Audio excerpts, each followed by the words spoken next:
చాలా ఆనందంగా ఉంది. ప్రధానంగా ఇన్నాళ్ళు రాజకీయాల్లో కష్టపడి తిరిగిన తర్వాత శ్రీ పవన్ కళ్యాణ్ గారి యొక్క ఆశీస్సులతోటి మంత్రి అవ్వడం జరిగింది. అదే సమయంలో ఒక సమర్థవంతుడైనటువంటి ముఖ్యమంత్రిగా ఉమ్మడి ఆంధ్రప్రదేశ్లో, విభజిత ఆంధ్రప్రదేశ్లో కూడా పేరు సంపాదించినటువంటి చంద్రబాబు నాయుడు గారి నాయకత్వంలో ఆ మంత్రివర్గంలో ఉండటం అనేది కూడా చాలా ఆనందదాయకమైనటువంటి విషయం. ఇవి ఒక పక్కన ఆనందాన్ని కలిగిస్తాయి, మరో పక్కన మంత్రి అనేది బాధ్యతను కూడా పెంచుతుంది. మా మంత్రివర్గ శాఖకు సంబంధించినటువంటి పూర్తి వివరాలు తెలుసుకుని దాన్ని ఎలా అభివృద్ధి చేయాలనేటువంటిది ఒక పక్కన రాష్ట్ర స్థాయిలో, మరో పక్కన శాసనసభ్యునిగా మా నియోజకవర్గాన్ని, నన్ను ఎన్నుకున్నటువంటి నియోజకవర్గంలో ప్రజలకి ఏ రకంగా సహాయపడగలననేటువంటి అంశం మరొకటి. సమస్యలు పెరిగిపోయి ఉన్నాయి, వాటిని పరిష్కరించడం ఎలాగా. 5 సంవత్సరాల కాలంలో ఎక్కడా కూడా ఏ రకమైన సమస్య కూడా పరిష్కారం కానిటువంటి సందర్భంలో ఇవాళ మా మీద చాలా బాధ్యత వచ్చింది. దాని ప్రకారం ఒక్కొక్కటిగా సమస్యల్ని పరిష్కరించుకుంటూ వెళతాం. అదే సమయంలో మంత్రిగా పూర్తి స్థాయి అవగాహన తీసుకుని మంత్రిత్వ శాఖ మీద దాన్ని కూడా ముందుకు తీసుకెళ్ళడానికి ప్రయత్నం చేస్తాం. రాజకీయ ప్రత్యర్థులను ఢీకొనడం మీకు కొత్త ఇంకా, దాంతోపాటు మానసికంగా ఇంట్లో కూడా తల్లిగారిని కోల్పోవడం, భార్యగారిని కోల్పోవడం, అవన్నీ తట్టుకుని ఎలా ప్రజాక్షేత్రంలోకి వెళ్ళగలిగారు వాళ్ళని? మీకు ఆ టైంలో మీకు లభించిన ఆదరణ ఎలా అనిపించింది? నిజానికి ఎవరు కూడా ఏకకాలంలో ఇంత పెద్ద ఇబ్బందిని ఎదుర్కొని ఉండరు.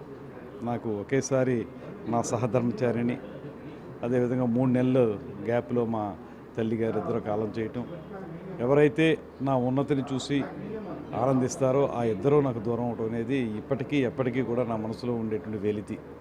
అయితే ప్రజా జీవితంలో ఉన్నాం కనుక ఆ వెలితిని లేకపోతే ఆ బాధని దిగమింగుకుని ప్రజా జీవితంలో ముందుకెళ్లాల్సిన అవసరం ఉంది. అందుకే మనసులో ఎంత బాధ ఉన్నప్పటికీ కూడా ప్రజలతో కలిసి ముందుకు వెళ్ళాను.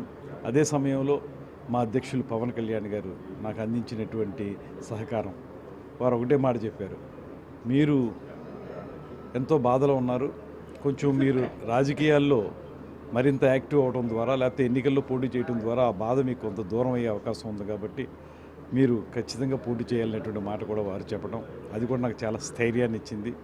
ఆ రకంగా కూడా పవన్ కళ్యాణ్ గారికి నేను ప్రత్యేకమైనటువంటి ధన్యవాదాలు తెలియజేస్తున్నాను. ఆయన ఇచ్చినటువంటి ధైర్యంతో మనం బాధను దిగమింగుకుని ప్రజా జీవితంలో ముందుకు వెళ్ళడానికి అవకాశం దొరికింది. మరి పైనుంచి వారిద్దరూ ఏదైతే కోరుకున్నారో వారిద్దరి ప్రకారం నేను ఎమ్మెల్యే అవడం, తర్వాత మంత్రి కూడా అవడం జరిగింది. దీనికి పవన్ కళ్యాణ్ గారికి, చంద్రబాబు నాయుడు గారికి ప్రత్యేకమైన ధన్యవాదాలు. మంచి వక్తగా మీకు చాలా పేరుంది. అందులో నేపథ్యంలోనే సాంస్కృతిక శాఖ, ఈ సినిమాటోగ్రఫీ కానీ, పర్యాటక శాఖ కానీ ఇవన్నీ మీకు ఇచ్చి ఉంటారు కొంచెం.